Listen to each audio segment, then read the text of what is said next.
Hello everybody and welcome on back to another video. My name is Matthew Cagle and today we will be learning Numb by Linkin Park. Definitely going back to the more difficult songs after God's Not Dead. However, as always, as long as you follow the tutorial and use the resources I have on screen, it's probably one of my favorite songs I've done in a while. Definitely going to be a fun one. You guys are going to enjoy it. I know a lot of people love this song and now I'm teaching you today how to play it. If you like this type of content, make sure to leave a like and subscribe. And as always, leave a comment down below if you have a song suggestion, and maybe your favorite song will be at the next video. Without further ado, let's get straight into the tutorial. Okay, as always, the first thing I'm going to do is tell you the tempo. The tempo for today will be 110 beats per minute. Now, this song actually starts off with an electronic drum track. It's not actually the drummer playing, it's just a drum track. Now, how long is this rest, you might be asking? The drum track is going on for about 4 measures, and then the drummer leads in with the intro beat that's about 4 measures long, and it's going to sound like this.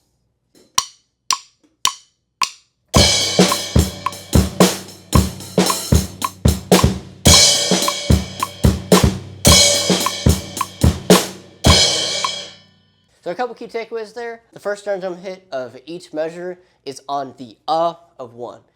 So in case you don't know what that means, it's 1 E and It's the last note of the 16th note. So after he does the of 1, he does the and of 2, and then bass drum on the end of 3, and then snare drum on the count of 4, right? So all together, that on its own is going to sound like this. Right? And then the second variation of that is the exact same, except after he does the bass drum on the end of 3 and the snare drum on the count of 4, he actually does another bass drum hit on the E of 4. Basically, the E is right after the 1, so the 4, so 4E, right? So it's going to sound like this.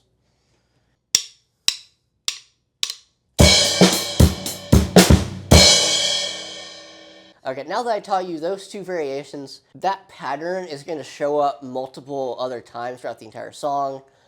It's the main beat of the chorus. However, during this section, he does that pattern in the order that I just showed you, and then he does it in reverse. So broken down, the intro section is going to sound like so.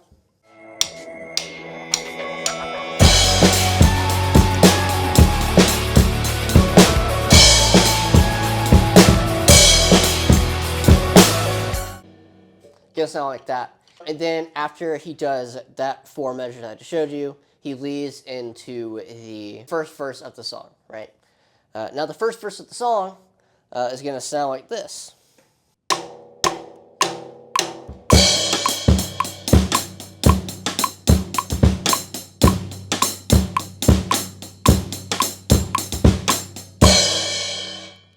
To break that down, the main part the first half of the measure is the exact same as the pattern from the intro to the song and later on the chorus. So it starts off with,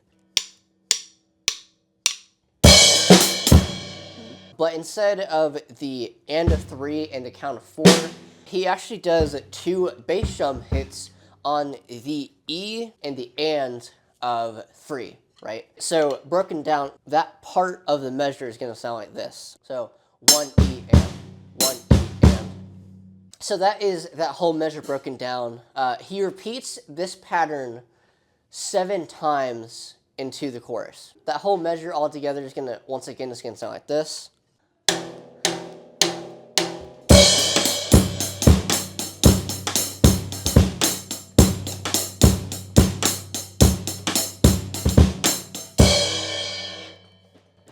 Okay, so that's essentially what's going on there, right?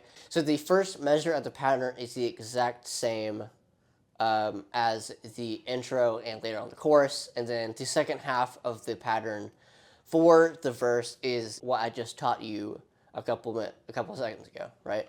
Oh, and if you're wondering what I'm doing here with the snare drum, with this rim shot right here, with the camera angle I have, it's almost impossible for me to show you like how to do it as far as like technique wise. I have done this once before on my channel with a lower quality camera and a worse camera angle.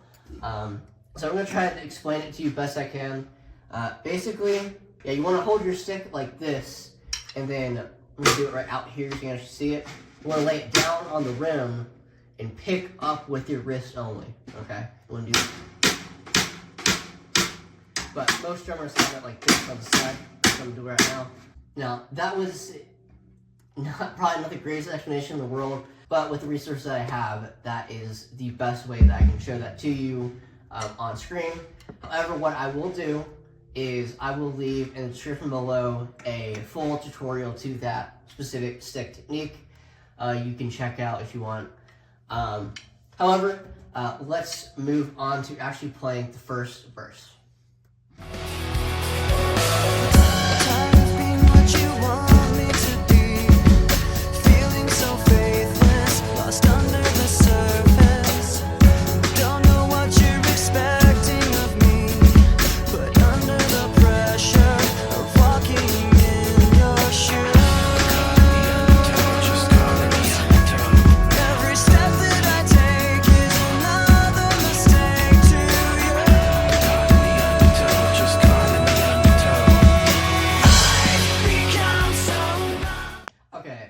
So, as just as a reminder, the first verse is the pattern that I just showed you before I played, repeated 7 times, right?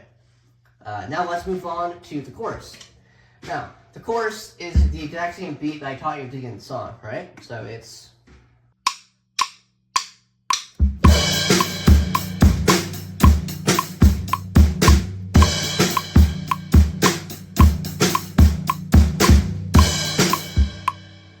Since I've already taught you that beat, I'm not going to go too much into it again.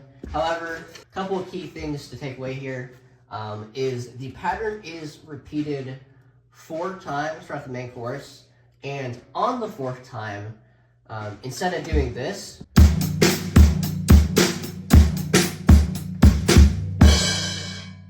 instead on that 4th rep of the pattern, at the end of the chorus, you want to do this instead.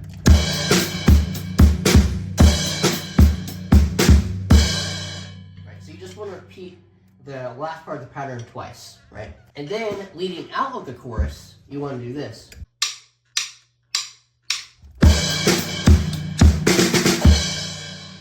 And that is essentially the whole chorus. So what I'm going to do is I'm going to go ahead and play it for you.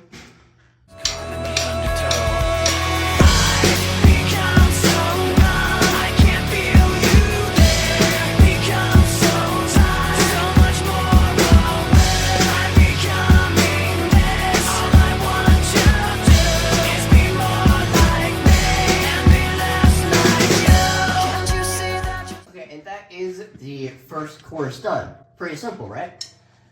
Now, what's even more simple is the second verse. And it's actually even easier than the first verse. Not because it's the same pattern, but instead of doing rim shot, you're just doing a regular snare. Okay. Now, there are a couple of key patterns here. After 3 reps, on the 4th rep, you want to do...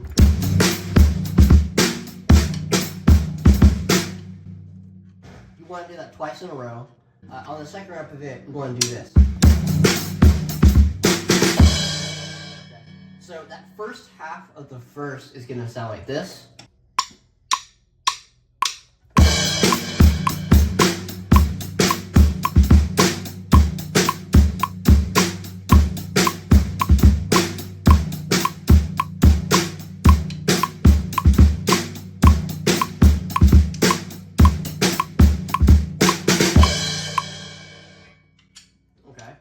So that is the first half of the verse. Once again, 3 reps of the pattern, and then on the 4th pattern, do twice. Okay. So after he does this, he leads into the second half of the second verse, and it's pretty much the same thing. The second verse is the same thing repeated 2 times in a row. So what I'm going to do is I'm going to play the entire second verse for you, and then we can move on. Can't you see that you're smothering me?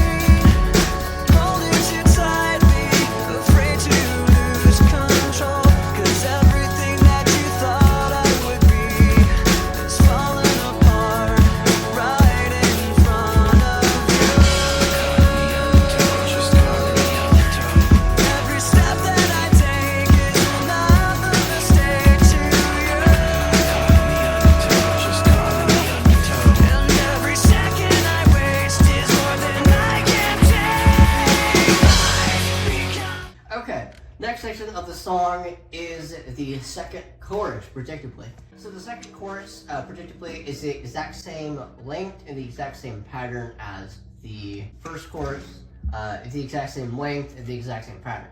However, the difference is at the very end, instead of doing a straight 16th note on the count of 4, we want to do this. The very last measure of the second chorus is going to sound like this.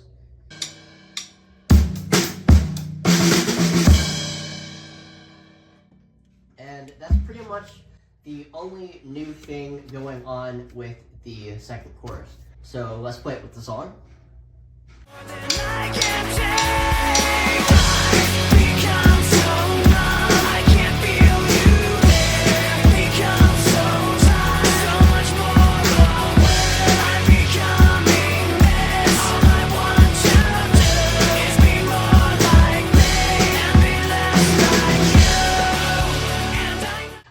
So, next section of the song. This section is, according to the sheet music I found, is called the bridge. It's essentially the part of the song between the second chorus and the final chorus. Bass drum wise is the exact same. The bass drum is placed in the exact same parts of the measure as before. However, instead of doing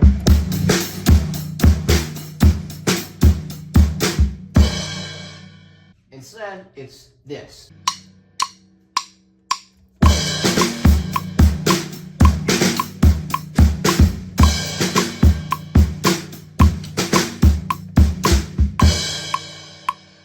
So that second snare drum hit you're hearing there, that actually lands on the and of 2. So that little first part of each measure is gonna essentially sound like this.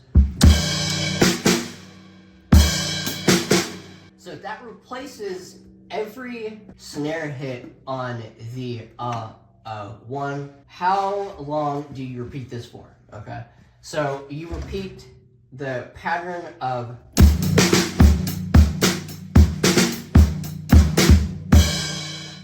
Okay, so you repeat that 3 times, and then the next 3 times, it's just straight.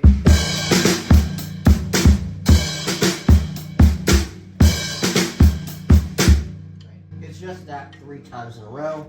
So all together.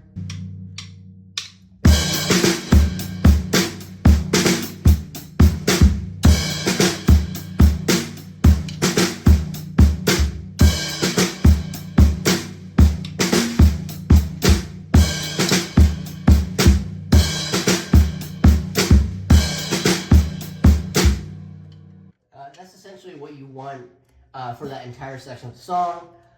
There is a fill leading out of that, so after you do that, you want to do this. Okay. So all of that together with the song is going to sound like this.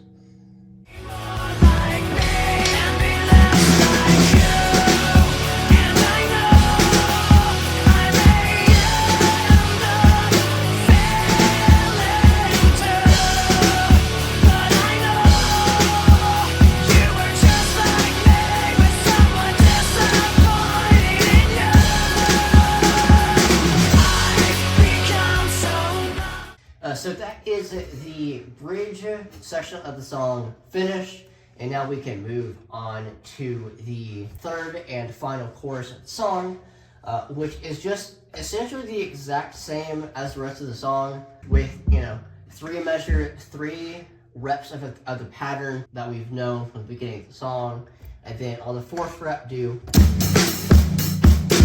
that twice, and then a fill leading out. However, with this chorus, similar to a lot of other songs, the third and final chorus is longer than all the other choruses.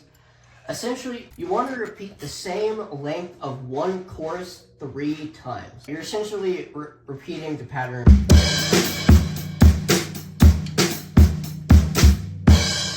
You're essentially repeating that 12 times, right? However, there is one variation in there. After the first time you do it, usually there's like a fill, like going from the last rep of the pattern.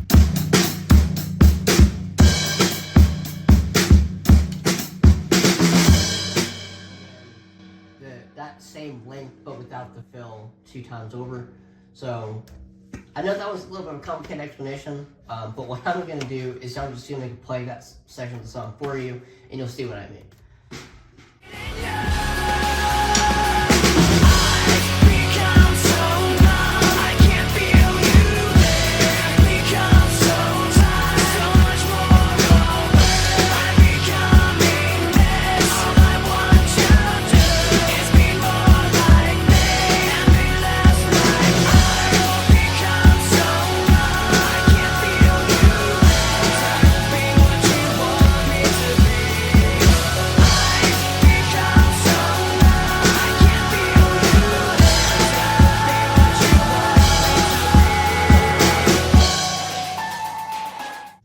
Okay, and that is the end of the song. As you can see, there was a variation there with the 2 hits on the snare drum, like at the very end of the song. But essentially the exact same, like the length of one chorus 3 times, and then pretty simple. But once you get that down, that is actually the end of the song and end of the tutorial part of this video. Y'all know what time it is. It's time for the final run through of the song. Let's do this.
And there you have it, everybody. That is the end of the Numb by Linkin Park tutorial. If you liked this video, make sure to leave a like and subscribe so you don't miss out on any future uploads. I post every Thursday around 4:30. You definitely don't want to miss it.